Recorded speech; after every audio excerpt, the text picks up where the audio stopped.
mother killed her own child, then Beloved will answer that question for you. Beloved has many themes and dark concepts such as slavery, PTSD, complex relationships, and just there's a lot of violence that happens in the book, but that makes it engaging and very interesting, which is why I gave it a 4 out of 5. And the only reason I really gave it a 4 out of 5 was because the beginning, in my opinion, was slow and not that entrancing as I would like it to be, but the rest was amazing in terms of styling, the plot and characterization. The writing is phenomenal at times and it feels poetic, and the character buildup is great, and I love learning about the characters each chapter because each chapter provides me with so much insight on them, and the plot's interesting because it's a story you don't really hear often, and it's honest, it's deep, and it's slightly realistic in my opinion.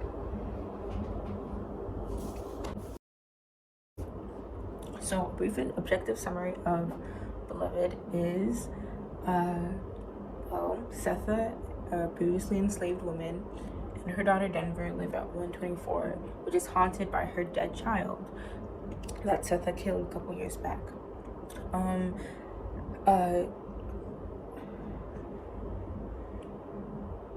Later on, the two end up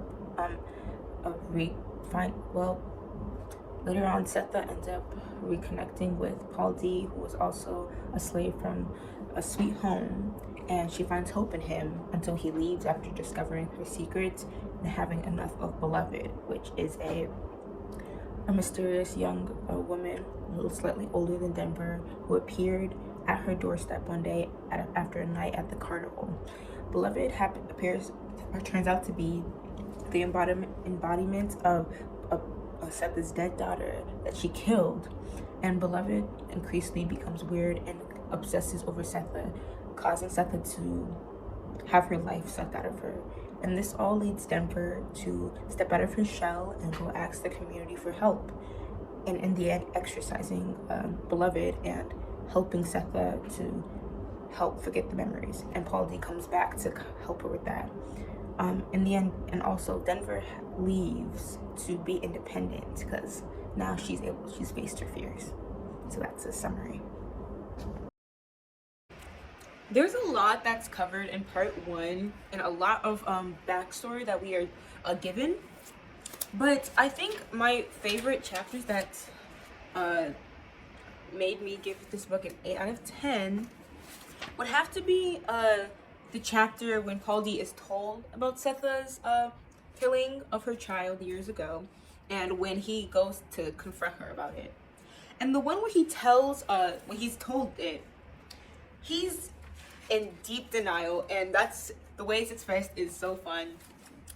And the way it expressed is by using the phrase "that ain't her mouth," which Paul D says after every passage. He says "that ain't her mouth," or he phrases it differently occasionally, but it's basically the same thing. And I really like this chapter because it shows really good emotion. I could feel like how shocked, or I guess heartbroken, or maybe even betrayed Paul D felt in this moment when he was hearing about this article. And it's just like he's like Stamp says, Paul D's eyes had such a sweet conviction in them that it almost made him wonder if it had happened at all, which just means like I can imagine like how intensely he was saying "that ain't her mouth," or "that's not," well, but basically "that ain't her mouth" is being subbed for "that's not true." And I love how he's searching for something that could be any different than what he's seeing, so he can just keep the sweet version of Setha in his mind, because he thinks Setha's kind and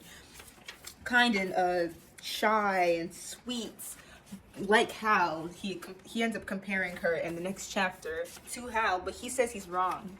And this one, it shows their two contrasting ideas, and it shows good characterization. We see Paul D doesn't understand why Setha would do it, and they argue about it. He says, "Your love is too thick," and she says, "Too thick?" She said, thinking of the clearing where Baby Suggs commands knock the pods off horse chestnuts. Love is or ain't. Then love ain't love at all. And I really love that because now he realizes Seth is not the sweet girl she always thought she was. She's devoted, and it scares Paul D off, especially with the previous events of Beloved. He's weirded out by this place and he leaves and escapes. And yeah, I don't know. Those two chapters are kind of like emotional. Like I like seeing Paul D's movement from denial to anger almost in the next chapter. That made me like go wow while I was reading it. And part two, which is one of my favorite parts out of the entire book, because I think it includes so much content that part one was not able to include, especially all the monologues, POVs, and the great storytelling and stylizing. It's really good, and it's my favorite part. But one of my favorite chapters that really influenced my rating was definitely the chapter which is a monologue from Beloved, but as the spirit. And throughout this chapter, the spacing is weird. There will be a little thing here that should show spacing. And throughout this, a couple things are repeated, which I really like. It felt like a puzzle, kind of, with the weird spacing. And at one point, which I also put here, the spacing gets even more weirder, and they separate each word instead of each sentence. So I personally, what I've gathered from this information is I think Setha is the woman with her face, and my own man is Hal. And I mean, that's what I got from it. And I really like this chapter because it's so mysterious. It's really abstract, and when you first look at it, you don't really know what's going on. You're reading and you're like, what is this? Where is she? Burning bodies, a pile of clothes, a dead man, people without skin, a hot thing. Like, what's going on? And reading it, I liked it. It felt really just so cool because I've never read something with such interesting stylizing before. So yes. So when I first started reading part 3, I encountered something that I had been looking forward to in the entire book, and that is Denver's step into reality. I feel like, because her household at the time was very spiritually connected and haunted. So in part 3, it really just shows Denver leaving her comfort zone and, quote unquote, stepping off the edge of the world. On the first page of part 3, it says, neither Setha nor Beloved knew or cared about it one way or another. They were too busy rationing their strength to fight each other. So it was she who had to step off the edge of the world and die, because if she didn't, they all would. That same quote appears not at the end of the chapter, but after we learn more about how Setha's become somewhat of a slave to Beloved, trying to beg for her forgiveness and just to argue why what she did was right. And Beloved's just stealing Setha's life away. Setha's becoming thinner, and while Beloved's becoming fatter, more plump, and more greedy as time goes on.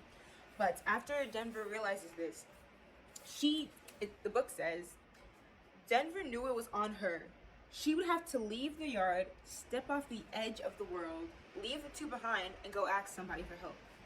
Which I love. Reading that, I was like, yes, finally, because I was getting tired of how the things were going in the house. It was really frustrating.